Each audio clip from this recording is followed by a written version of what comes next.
My name is Erik Carter, and I'm a professor of special education at Vanderbilt University.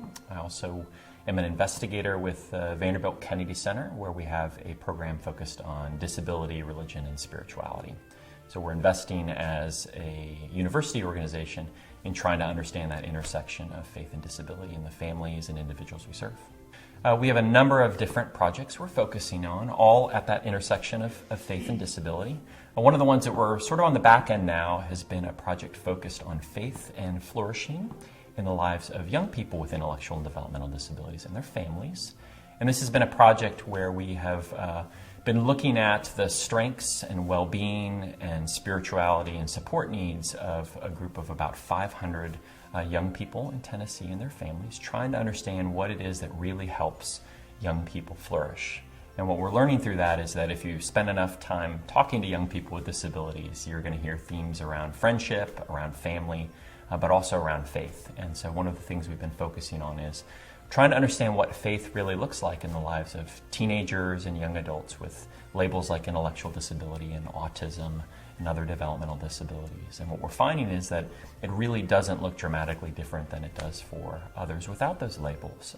The challenge is, and the difference really is how do we support these young people really well in the life of their congregation.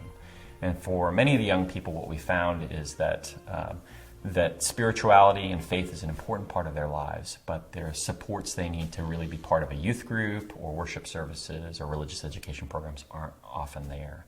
And so we're trying to take those findings and figure out how we address those gaps and help people flourish in all of those different areas.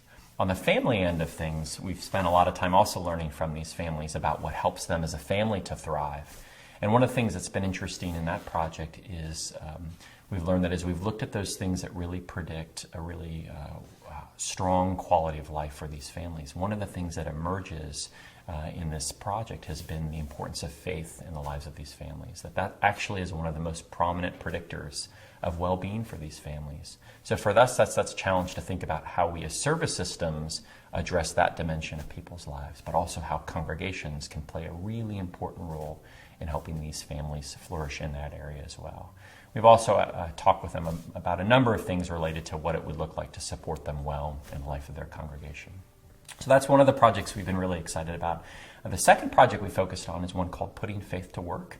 And this is a project where we're partnering with congregations throughout Tennessee as well as in 3 other states, looking at how ordinary members of a church can use their connections and their connections in the workplace, their commitment to members of their congregation to help young people make the pathway to a good job.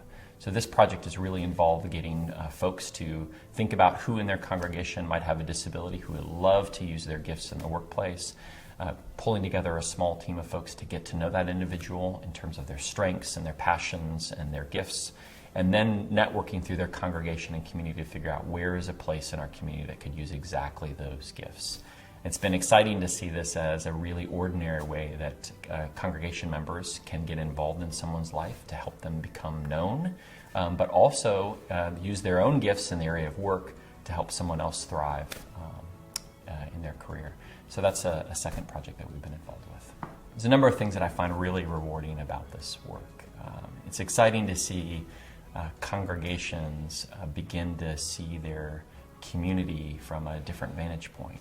So many times they view their community and who their neighbor is far too narrowly, and when they start to realize that in their midst are families and people impacted by disability who would love to be part of their congregational community, and they start to catch a glimpse of that and then begin to extend those invitations in new ways, that gets really exciting. I think the other thing that happens for me that's really rewarding is when then congregations start to flip and see, we started off doing this thinking this was going to be good for some families and good for some people with disabilities who are part of our congregation, and they start to instead talk about how this is turning out to be really good for our community.